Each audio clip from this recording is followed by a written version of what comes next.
How can we get more comfortable and build a healthy relationship with failure? Not so that we can fail more often, but so when it does happen, we don't get stuck in a rut that can put us into a very dangerous situation. That's what we're going to talk about on this episode of Breakthrough Success. We are joined by an expert guest who had 4 companies go bankrupt overnight. This landed him $5 million in debt. As you can imagine, this was a very stressful time for our guest where he did have suicidal thoughts, but a big breakthrough for him was realizing that failure is just part of the process, and being able to develop that healthy relationship with failure not only allowed him to get out of those bad thoughts and situations, but since then he's climbed back to create a business and has scaled it to 8 figures in less than a year. His life mission is to help people develop a healthy relationship with failure. This is our episode on Breakthrough Success, where we deliver 3 new episodes each week. Our guest who joins us is none other than Miha the Fail.coach. Miha, welcome to the show. Hey, hi, Marc. It's a pleasure to be your guest.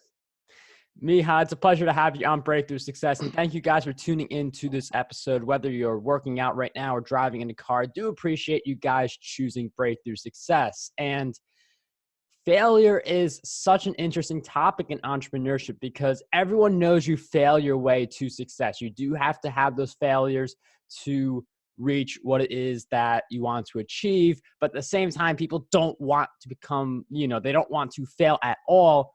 So how are you able to build this healthy relationship with failure?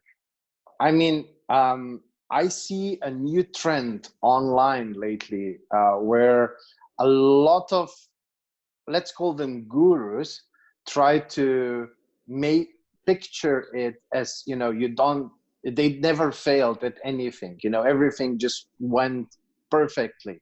And I think a lot of people fall for that, for the shiny object, and later realize that it might not be so. But if you talk with any, 6, 7, 8, 9, whatever figure entrepreneur, and if they are honest, they will tell you that they all had to fail a lot before they reach their successes.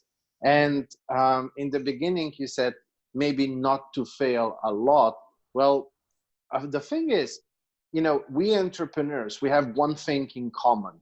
We have these crazy big goals and dreams. We want to achieve so much, impact so much, change the world. And so the bigger your dreams, the bigger your goals, the more you will have to be outside of your comfort zone. If you just want a 6-figure business, that's not that hard to do. But if you want to go much above that and impact millions or even the whole planet, then that ain't gonna happen in the comfort zone. You have to be constantly out there, and the more you're out there, that means that you're doing things for the first time. And when you're doing things for the first time, the likelihood is much bigger that you will fail on your first try. And when you do something for the 10th, 20th, 100th time, it becomes your new comfort zone. So doing things for the first time, being out there, likelihood of failure is much bigger than likelihood of success. You have to do a few tries like this, like that, before you figure out what's working. So yes, having a healthy relationship with that is super important, because and the healthy relationship is a logical one. It's a non-emotional one. So basically, 2 things that will greatly help you on achieving healthy relationship are mindfulness and emotional intelligence. Now, this might sound, too hippy-dippy, but the thing is, mindfulness really enables you that you are present. So you don't react with an autopilot, because autopilot is not the one that will get you to where you want to be. Your autopilot got you where you are. So if you want to be in a completely different situation, you need to, well, not change the autopilot, but take charge, position yourself in the driver's seat, make conscious decisions along the journey. So mindfulness helps you to step away from the current moment and not react with an autopilot. And then emotional intelligence helps you to react appropriately, because most of the time we react with emotions when logic is needed and with logic when emotions are needed. So emotional intelligence will tell you whether to use the left side or the right side of your brain, your heart, logic, and so on. And like I said, with failure, if we look at it from what it really is you tried something, it didn't work. Now go back to the process, figure out whether you were doing the wrong steps or there were bottlenecks that you didn't saw, eliminate that, and things will change. And now if you go into emotions, that's a whole different thing, because emotions cloud your vision. And then you start, oh, why God, why is this happening to me? I'm a good person and so on, but those things will not yield any results for moving forward. You might find something to blame or somebody to blame your failures on, but that doesn't help. You need to own your own mistakes and move forward. So the best way to have a healthy relationship with failure is to have a non-emotional relationship. Enough of my monologue. Sorry for such a long one. No, I mean, that's great, because I mean, there's just so much to go in there. I mean, it is important to not have that entirely autopilot approach if you do want to have the change. And like, there are so many people who they will just repeat the same day every day. If you wake up, go to work, eat with family, go to bed, a few things in between you repeat. I mean, there are a lot of people who repeat the same day. So that's how you have that autopilot nature, and just to not be emotionally invested in the failures. Because I feel like with entrepreneurs, Miha makes a great point. We have such big dreams, such big ambitions, but the bigger we get with our dreams and stuff, like the more mistakes we have to make to get there. It's just part of the process. I think part of the issue with failure is that some people feel like they just have that big one. So like, if you do Facebook ads and you spend $10 on an unprofitable ad, you learn from it, you turn it off, no big deal.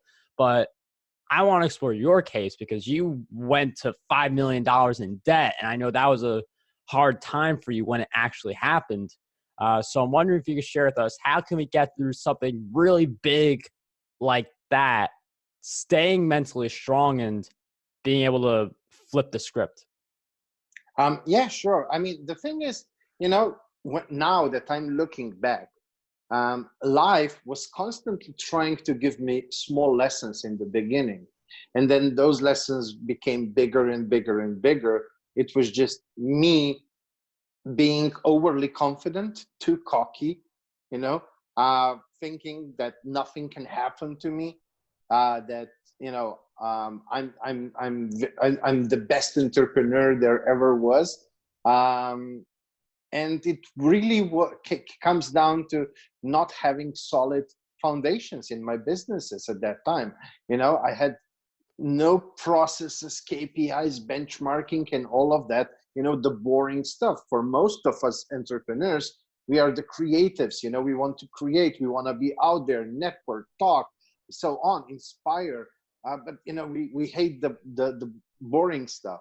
And I had none of that in place. So I wasn't able to recognize failure super quickly. Unfortunately, Facebook ads, they give you the whole analytics. So after spending $100 or $1,000, you can quickly see, oh, this is not working. There's no positive curve there. So maybe I better stop this, figure out what am I doing wrong, maybe ask somebody for an advice, and that's it. But a lot of things in your business, you have to create those dashboards. Otherwise, nobody will create them for you. And if you don't have them, then of course you can't recognize failure on a smaller scale. So what I'm really always promoting and preaching, and when I'm a guest on the podcast, is that every business needs solid foundation. Just like you would build a house, first you do some sort of a plan, then you lay down the foundation, then you start building up. So yeah, if we go back, I dropped out of high school, started my entrepreneurial journey when I was 18, and I'll just skip some of the smaller steps in between. But the thing was, at that time, the economic situation was really good. I mean, if you look at what was, I don't know, maybe just 2-3 months ago, now with the coronavirus, people are more, aware that we might be close to some sort of recession. But a few months ago, before the coronavirus, the economy was booming, real estate's rising, shares rising, people spending money rising, all of that going up. So it was quite difficult for any company to go bankrupt in such a good macroeconomic situation.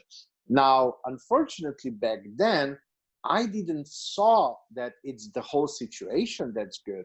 I was so sure that it's really me, that I'm such a good entrepreneur, and that with good skills in sales, good skills in human psychology, I can wiggle my way around everything, and I can achieve everything. So I never really laid down any solid foundations. So my net worth, my personal net worth before the grand failure was around 15 million US. Plus I had 4 companies, I had multiple projects, and so on. And then one of those companies was in real estate, the crisis came, the bank backed out, I was in the middle, all my companies were co-signing, I was co-signing for that bank deal.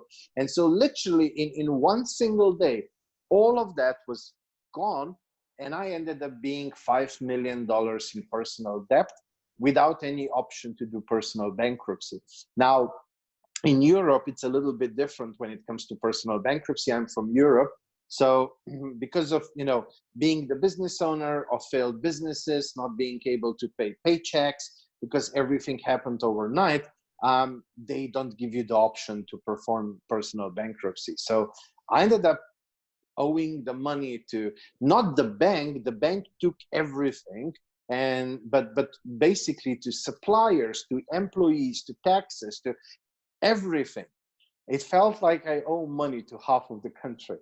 And at first I didn't realize, oh shit, like this happened now. So I was, okay, I can figure something out, I can get some other deal going. I was in that rescue mode, and I was still convinced that I can find my way, I can wiggle my way out. But the whole economy situation was turning so bad that no other deals were on the table. And after a few weeks, I really realized, like, oh, I can't do this. And then the phone calls from all the people and all the companies turned into almost mafia type calls. So every morning I waked up to calls telling me what they will do to me if I don't pay them the money. Wow. Depression, anxiety, stress, darkness slowly starts creeping into you. You stop seeing any ideas, any light that you can grab yourself onto. And then of course you start asking yourself, like, is it worth going on like this? That's how the idea of suicide started creeping in, and it was more and more inviting, because my head was like 24/7, like a nuclear reaction waiting to just burst open. And all I wanted was some peace and quiet. And the idea of committing suicide was that, like, it might hurt for a second, but then bam, everything is gone. And then there's this silence, and I was craving that silence. And then one evening, that was spring 2010, after a few months after the collapse, in that time, I just want to make sure to share, it wasn't just the numbers and the companies. I also got divorced. I also lost all my friends that I thought were my friends. from all different, clubs and cigar clubs and Rotary clubs and so on, who were the first one never to answer my phone call again. So I literally lost everything and ended up being all by myself in that situation. So that was like an added pressure on top of everything. And so one evening, I was smoking a cigarette on the balcony, and I just climbed over the fence. And I remember I was holding myself with my left hand, or already inclined over the edge, looking down. And I was looking and thinking, am I going to do this right? Because I was only on the 5th floor. So it wasn't really a, no-brainer. I might end up, just on a wheelchair instead of actually committing suicide. And that wasn't really a good option, because then, my whole nuclear reactor in the head would still be there. So, and at that time, I just started yelling at myself. I used a lot of very juicy words, so I'm not going to repeat them here on the podcast, but along the line, you failed, you made so many mistakes and so on. And now, before that moment, it was very easy to blame what happened to me on the whole, crisis, government not responding, this, that. It was so easy to find blame outside of me. But at that moment, it was almost like, these flashes going in my brain of me signing that contract, me deciding to go into that real estate project, me, I don't know, employing that person and so on. And it was for the first time that I really took that ownership of my past mistakes. But that was the aha moment that was so liberating. I mean, yes, it's not easy to, say to yourself, oh, I really messed it up. But then if you say, oh, it was my fault, you can actually do something about it. And it was like, oh, if I made so many mistakes and I was still able to get where I was, if I now do things differently, I can achieve even bigger things. And that was that little ray of light that, started shining again. And it was enough because, in reality, I was a fighter. I always was a fighter. If I had something to fight for, it was just that in those months of darkness, I lost any light to grab onto. And now I had light again, and I was able to climb back, make a list, start, working on my personal development, on my business development. There was so much I had to change. I really literally had to reinvent myself, reinvent myself. But then 3.5 years later, in 2014, like you mentioned, I started a new startup. It was an energy efficiency startup. We were helping big corporations save on how much electricity and gas they're using. I was able to scale that company from 0 to multiple 8 figures in the first year, multiple 9 next year. And then I had a Fortune 100 exit. And I was able to repay past debts, which by that time accumulated to almost 7 million. And then I found myself in this situation where I had the freedom of time, the freedom of money, and most importantly, the freedom of choice. And, of course I went on a vacation, but after a few days, I already took my phone out and I was like, meetup? Where are some meetups here nearby? Because I just had to be, it was just so boring talking to non-entrepreneurial people. I mean, not that I don't like them, but, I can't just talk 24/7 about the weather and the politics. I mean, it was so much more exciting to be surrounded with entrepreneurs, to brainstorm, to exchange ideas and this and that. And, of course, you share your story. And people were asking me, like, oh, wow, what would you do here? How would you approach that? And I just started helping entrepreneurs, mentoring, coaching, advising, and so on. And I basically kind of fell into the whole coaching business. And that's how the Fail.coach was born. Because in reality, most everything that I've learned and I applied myself, and then same things helped my clients, was through my failures. Wow. I mean, for everyone listening, I mean, like, I know we all have different failures and stuff, but like to really be on the brink of like, just like letting go and then just like it all possibly being over. I mean, if you're being at that point to where Miha is certainly inspirational for people who maybe they feel like they're dealing with a lot of rough stuff right now. I mean, we all have rough stuff. It's just a matter of how we get through it. I know you have that, that big aha moment, which you shared with us. But, it's not like in the retelling, like you hit the fast forward button, you go, 3.5 years later. How did you go from like, that it's my fault, it's that little glimmer of light to being able to make it a little bigger day by day?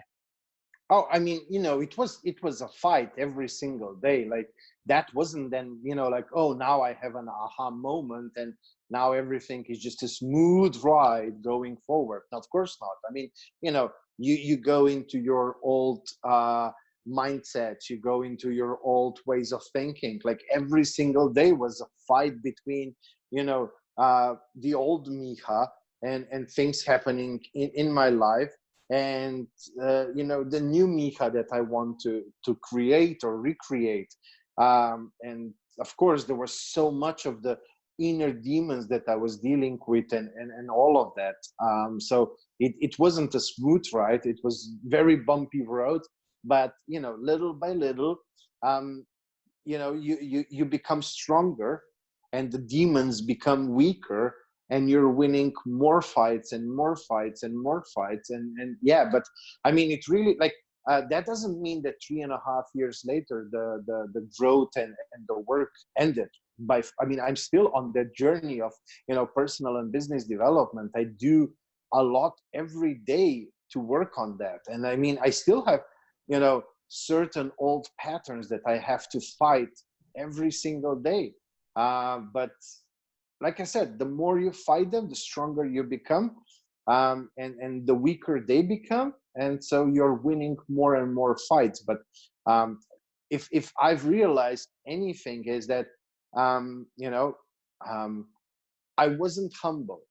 That got me where I was. So now I'm very humble. I realize that the more I know, the less I know. And back then I stopped working on myself. I stopped learning, growing. I was just, oh, I'm the best one that ever was. Now I'm far from that thinking. Like now for me, one of the most important mindset is ever growing, ever learning mindset, permanent beta. I'm constantly in permanent beta.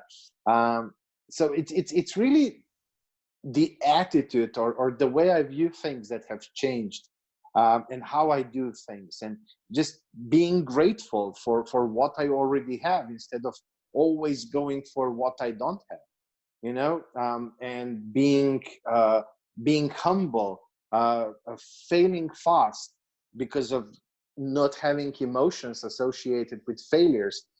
It's really those few things that have changed the most, the whole thing. But yeah, it all started with uh, knowing myself, who I really am. Like, what do I stand for? What are my values? What are my beliefs? What are my goals?